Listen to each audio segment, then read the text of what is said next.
મેં એક વિનંતી કરી હતી જ્ઞાનીબેનને, તો જ્ઞાનીબેન એવું કહેતા હતા કે ભાઈ મેં બંધારણ નહીં ઘડ્યું, પણ બોલ્યા તો તમે ને પેલા આગળ તો તમે આવ્યા હતા ને તમે બોલ્યા હતા ને, તો બધા બનાસકાંઠાના ઠાકોર સમાજના જે આગેવાનોએ બધું બંધારણ કર્યું છે, બરાબર છે, બંધારણ કર્યું. ઘણા બધા એવા ઠાકોર સમાજમાં ઘણા બધા એવા કુરિવાજો હતા જે બહુ સારું કામ કર્યું છે ઠાકોર સમાજના બધા આગેવાનોએ, પણ એના લીધે ડીજેના જે કલાકારો હતા બનાસકાંઠામાં બિચારા ઘેર બેસી ગયા.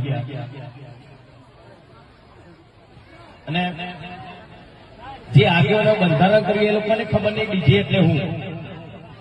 ખબર છે કમલેશભાઈ? ના ના ના એવું કહેતા હતા કે ડીજે વગાડશો એટલે બધા ભેગા થશે, નાચી કુશન, દારૂ પીશે ને ઝઘડા થશે.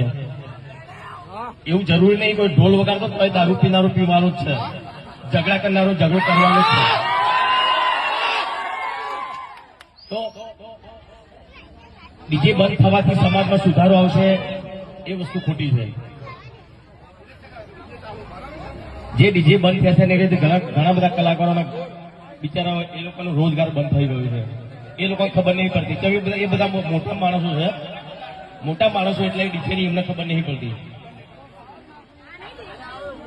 લોકો વીઘો ગેવી રાખીને ડીજે લાયા હતા, એ લોકો ઘેર બેસી રહ્યા બિચારા.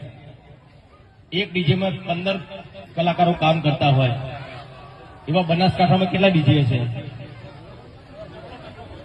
તો એક ડીજેમાં 15 કલાકારો કામ કરતા હોય તો કેટલા કલાકારો બીજા ત્યાં બે ઘર એમને કમાણી બધી બંધ થઈ ગઈ એમની.